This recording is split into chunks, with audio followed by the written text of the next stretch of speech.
Do you like K-pop? Do you like demons? Well, probably not, but do you like hunting demons? If so, K-pop demon hunters, ah! Yes, I have finally tuned into Netflix's latest hit, coming straight to you from Sony Animation. Yes, that Sony Animation, the ones who spearheaded Spider-Verse. But more on that later. Also, I actually watched it like weeks ago. I just finally stopped being lazy and hit the record button for this review. The movie is directed by Maggie King and Chris Applehands. I'm not sure how to say that. Don't make fun of me. Just let me know how to say it properly. And yeah, Sony Pictures Animation, distributed via Netflix. But I did also notice a few theater sing-along screenings, so that's pretty neat. Really wish I could have made one of those, to be honest. Wikipedia describes it as a musical urban fantasy. Yummy. I actually really like that term. I'm stealing that. So if you haven't noticed by now, that's what I'm reviewing today. I don't know why I'm saying this like it's not in the title, in the thumbnail, and the intro, but yeah, I'm introing the intro. K-pop Demon Hunters, a movie that follows a K-pop girl group hunting demons. You see where the title came from? I love the premise because it's basically the K-popified version of shit I already watch on a weekly basis. We got a group of badass girls fighting demons and being idols while doing it. Tell me on paper this isn't the same as magical girls fighting bad guys with the power of song. In other news of common anime tropes, the main character is also a demon. Wow. Look, I'm not saying this stuff just to rage bait non-anime fans. I'm saying it because I like these tropes. This is a positive for me. Especially because while it is similar in presentation, this all has Korean backing to it. There is precedent in old Korean tales. I mean, even the main antagonist of our movie, the Saja Boys, the word Saja, I believe, is demon in Korean, as well as Guima, the main antagonist, being a play on words as well. So as much as I joke about the anime thing, that's it, a joke. Chill on me. A bunch of stuff happens in this movie that I ain't gonna spoil. This ain't this type of review. I'll mention like 2 things at the end, but I'll warn you beforehand. I'll say spoiler alert, but for now, rest assured, the rest of this review is spoiler free. We'll talk very vaguely and break down other components of the movie than specifically what happened. And hey, if you're in the middle of a channel binge, you know, maybe this isn't the first video you're watching, maybe you're sitting down there eating your porridge or some shit, you know, waiting for the bears to come back, and it's your 5th video, subscribe, and maybe like. I'm just saying, let's get it. One thing I really enjoyed about K-pop Demon Hunters is how unapologetic it is about the industry, culture, and community it represents. It leans into the extraness of how the fan bases can be IRL, or the goofy shows they appear on sometimes, etc., etc. But it's low-key a bit of a social commentary as well. Not pretending that the bad doesn't exist. It just isn't that type of movie at its core. Like, it's not the main focus. The main focus is still celebrating K-pop and its impact. So don't worry, it's still a very positive thing at the end of the day. There's just those little moments where you're like, okay, you know, they still remember that. There is still those slight nods to the other side, you know? Also, let's get one very quick thing out of the way. Do I like the movie? Not only do I like it, I think it's pretty good. We'll do more of a deep dive into, like I mentioned, the specific aspects of the movie later, but for now I'll say I really enjoyed it as a story, and I like movies that get big on the internet for the sake of community. I just saw Godzilla on Instagram dancing to the Saja Boys.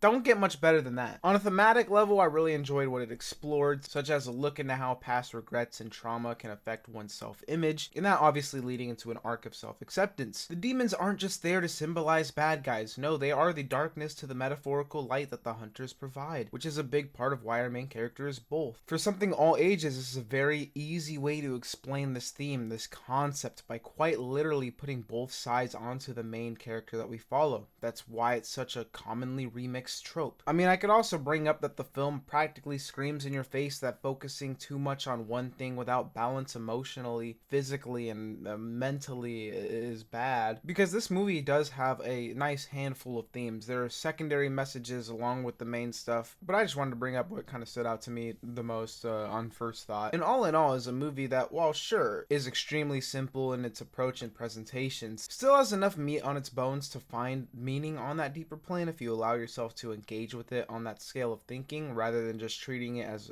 another random movie. Because I get it, you know, you're watching something with the kids, you know, it's been a long day, you're just kind of popcorn there, you know, you're just watching it, kind of sitting back, kind of watching it, but you're not like overthinking anything. So I get it. It also does work as just another random movie night movie too. You don't have to watch movies like a film critic all the time. I'm just saying I'm glad those deeper layers are there because it shows intent and care from the creators, not just the rule of cool. It's always nice to have stories that can have relatability within one's own life, because I'm sure outside of how much fun singing the songs is and dancing the dances are, there's probably just as many people who don't normally watch movies who watch this because of the external stuff and found out the power of literary messaging. And maybe this means a lot more to them than just a trend. You know, maybe this movie, it genuinely, you know, people always on the internet, they're like, this saved me, this saved me.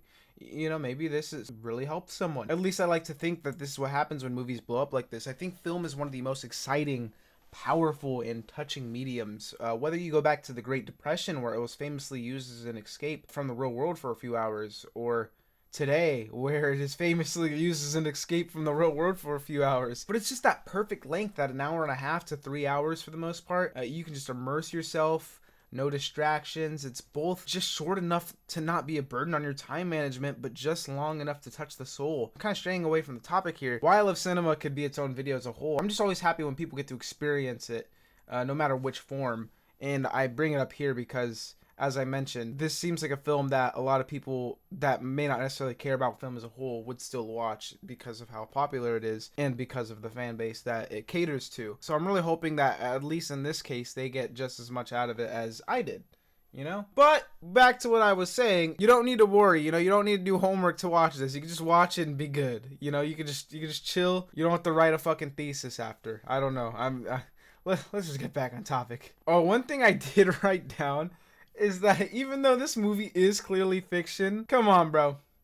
No idol would be allowed to carb load before a concert. Come on, because there's a scene at the start where they're like, oh, we got the carb load, and they're eating hella shit. I mean, hey, they are demon hunters, so maybe real world dietary restrictions don't apply. If so, then I'm jealous. It's just one of the many goofy moments from the story, and I don't mean that as a negative. The movie does balance the serious and unserious well. It knows when it's being silly and over the top, but it also knows when to dial it back and lock in when needed, because it has a set style and storytelling, and in the visuals department, especially in the visuals department, doing the 3D 2D mix that has been popular lately. And while I think just slapping that in a project doesn't make it automatically good, when it's done with intent and a storytelling reason behind it is where it shines. This isn't just Spider-Verse. This doesn't scream arcane. It has a style that lets you know it's an Eastern Asian project. The facial expressions read closer to something like anime, but in a 3D setting. The camera shots match that of a K-drama very often. It's just this amalgamation of what I just mentioned kind of together, you know? And it kind of seems like a team effort across cultures almost. Animation within the fights is dynamic, kinetic. You can feel the punches and it still presents as a good kick-ass music video should. I just love that we're in this age where we can get these 3D 2D animations that aren't complete ass. I mean, this is literally the studio behind Spider-Verse, so it's not too surprising, but it's still nice because, like I said, they don't just copy their own homework. This isn't like the recent Smurfs movie where it's like, this did not need to have this style. I think they just did it because it's kind of cool. And I don't necessarily hate it, but it doesn't stand out, you know? Smurfs, I don't associate with this art style, or with this animation style.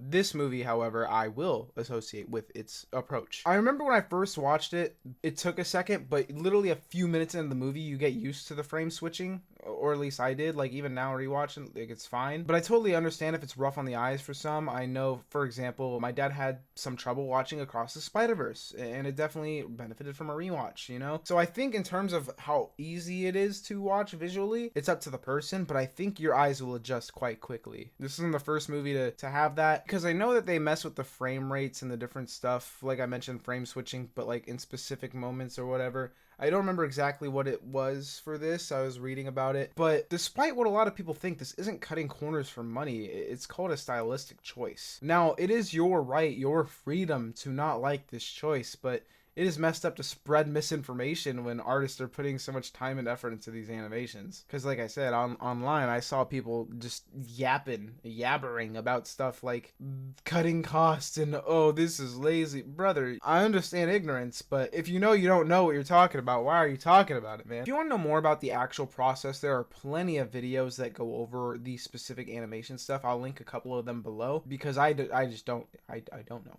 You know, like, I watch the videos, but I still can't explain it like them because I don't have that artistic background. So listen to someone who actually knows what they're talking about instead of a random Google review. In terms of other artistic choices I wanted to shout out, there's a huge connection to the overall messages of K-pop Demon Hunters with the major colors found. I think the execution of said colors is really smart, namely the colors of the crowd after they sing and stuff. And I'm not going to get too much into it. I'm sure someone's made a 20-page long Reddit thread analysis on the color language of this movie. It'll be like, you know, the green that she wore symbolized the, you know what I mean? I just thought I'd at least mention it while I'm in this portion of the review talking about art and animation and stylistic choices. But another great example of its visual storytelling is its character designs. I feel they tell you a lot about the personalities of the characters, which no, looks don't have to match how people are IRL. Seeing someone dressed like this doesn't mean they're a jock. Seeing someone dressed like this doesn't automatically mean they're depressed. But in the case of something short like a movie, it can help. I don't think it should be the norm for every movie, but as we'll get into later, there isn't much room for a lot of characters here, so differentiate them a bit through their clothing, in their designs. I'm not mad at it. And also, when they do inevitably, let's say in a sequel, give them more character, you could always choose to make it in line with how they dress. Maybe there's a story behind why they dress the way that they dress, or why they like this style, or you could just not, you know? It always leaves the door open, but at least giving them that initial, like I said, difference marker. They're not just all copy and paste. You can kind of fill in a blank of your own personality there, even if it's not shown in the film exactly. I don't know, that's kind of another side thing I wanted to mention that doesn't have too much to do with this movie specifically, just something I noticed. But I also do think this movie has really great designs, especially in clothing, but I mean, it makes sense, they're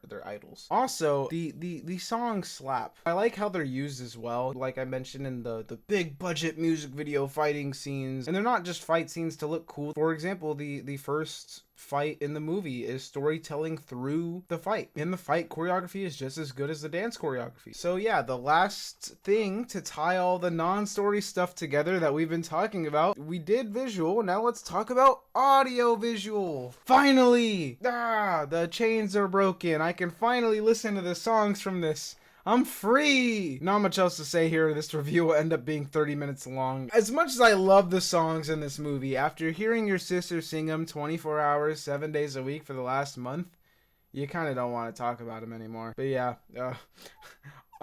I don't know. We gotta move on. I can't talk about songs that long. While all the last few portions of this video illustrate that I appreciate the artsiness of the movie, what about the actual characters, their dialogue, the story beats? Well, keep on watching. First off, Zoe is my favorite in my heart. She has my favorite weapons and design, and I'm always biased by designs, but I got to actually know Rumi. She's my goat. And Mira, I like that she's just about that shit, like the scene with the doctor. She just gives no fucks and has that aura to not mess with her. Just a badass queen. So I'm just gonna cheat and say that Huntrix is my favorite overall. Saja Boys is no competition. I think having the main villains become a boy group for that contrast is nice. Not to make this a weird boys versus girls thing, it just happens that our MCs are girls and they're guys. It could work the other way around too. I just wish we saw more of any of them outside of Chinu. I get the movie's only so long, you gotta be efficient, and I think that the pacing was good, so I struggle saying this and wouldn't want to sacrifice that for more information. But there are a lot of characters who, yes, do get a skeleton for their character, but not much to fill it out. No stuffing for their plushies. I don't know. I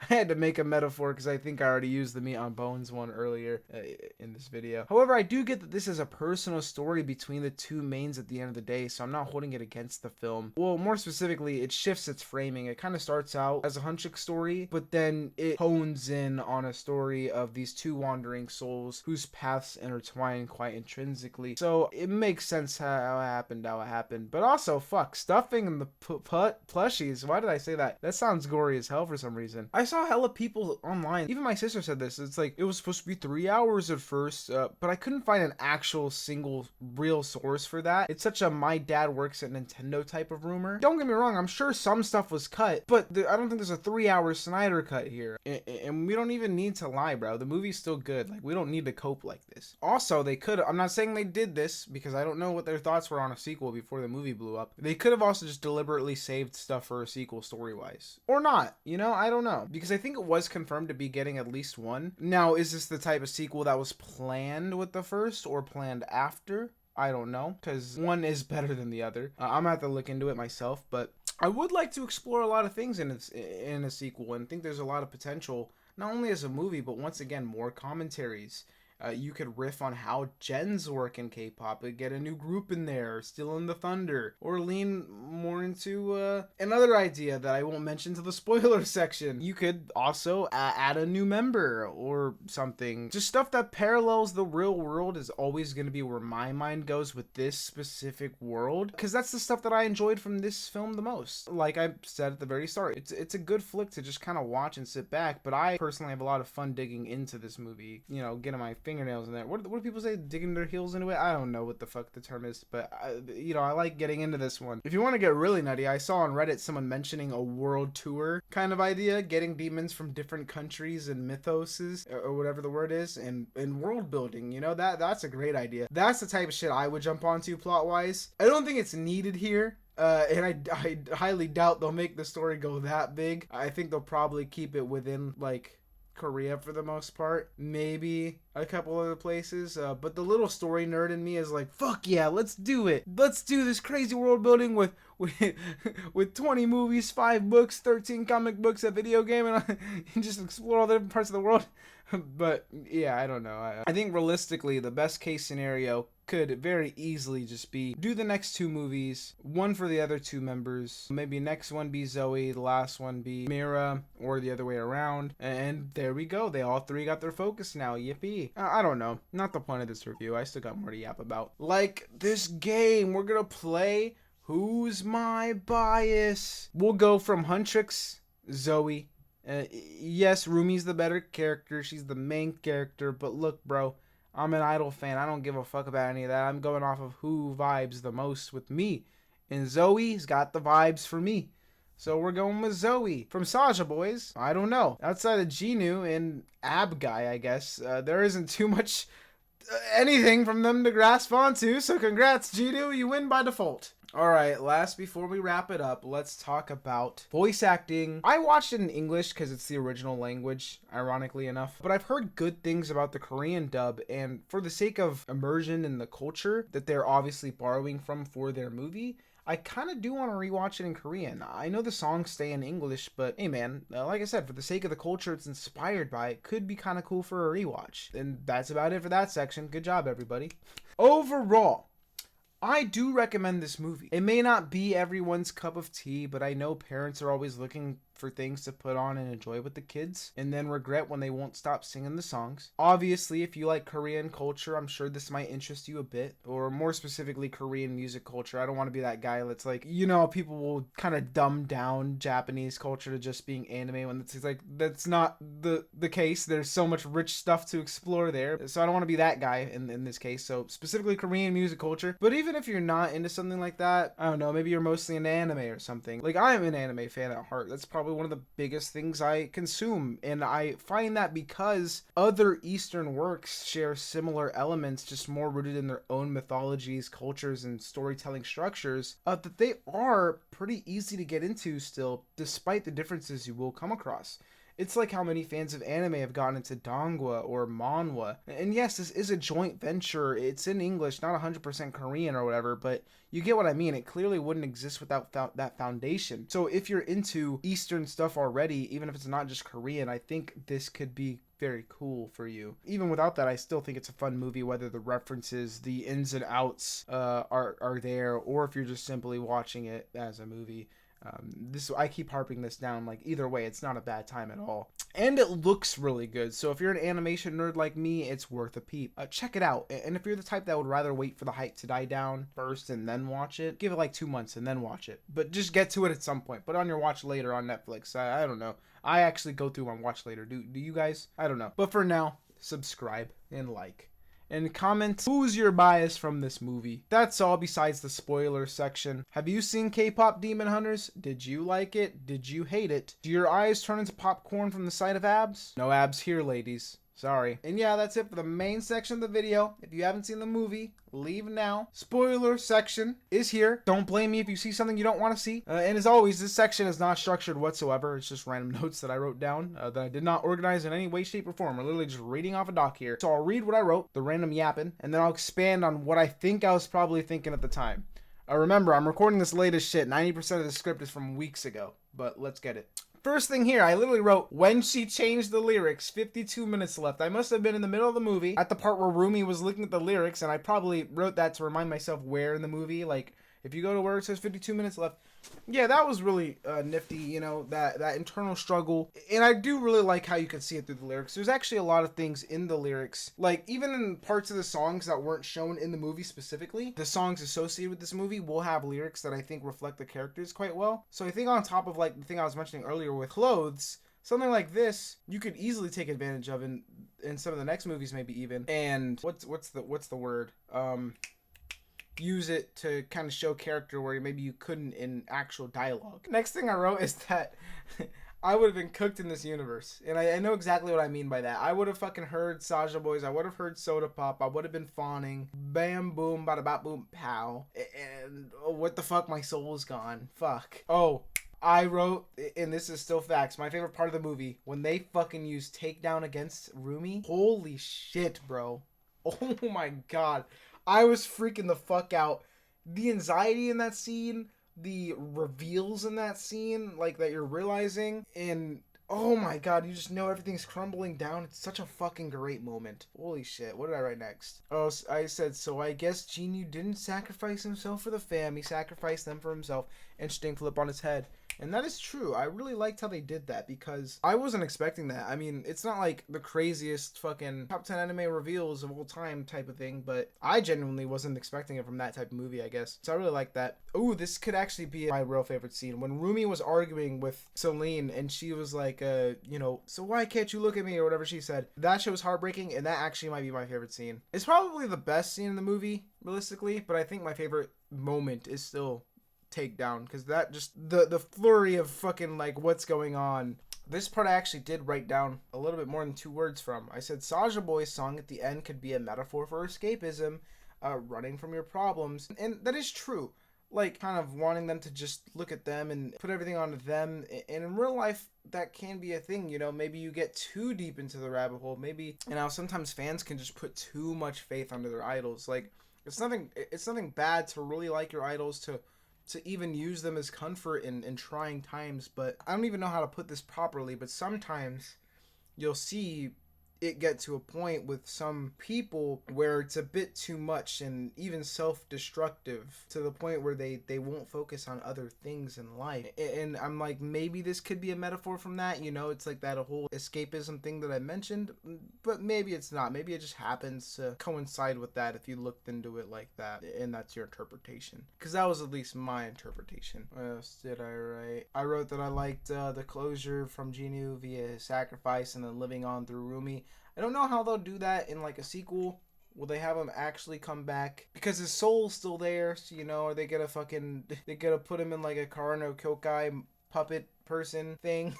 I don't know if I want him to come back in the traditional sense. Maybe in like a 3rd movie of a trilogy or something. I don't know. I do think that his confession was slightly rushed, and I feel like their whole vibe, I thought it would be like one of those movies where they clearly have that romantic chemistry, but because it just doesn't work for this time of their life or whatever, or in this case the end of one's life, that it would go unspoken and not be put into words. So I don't know if I love that there was a confession specifically, but it's not gonna make or break the movie for me, and it could lead into the sequel. I just can't imagine what they would do specifically for that, to address that, if they are going to bring him back in a way. But with a good writer, you can make anything work. Also, just fine with it being what it is, you know, leaving it at that and just having him help her through being with her here. Like, it doesn't need to be represented physically as another human. Like, you could have the relationship develop via him being with her here.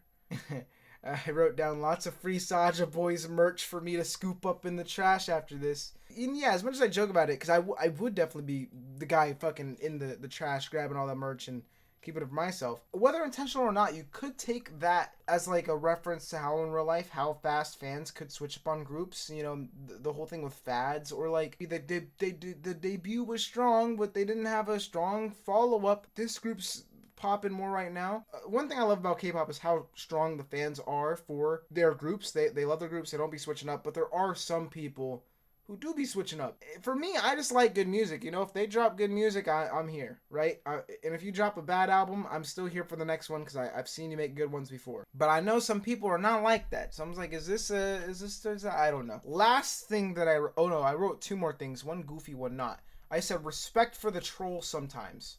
Because yes, lining up and sleeping in front of the line for the signing event of your opponents just to troll them is peak troll. Keep that energy. The real hater reverse flash energy. I like it.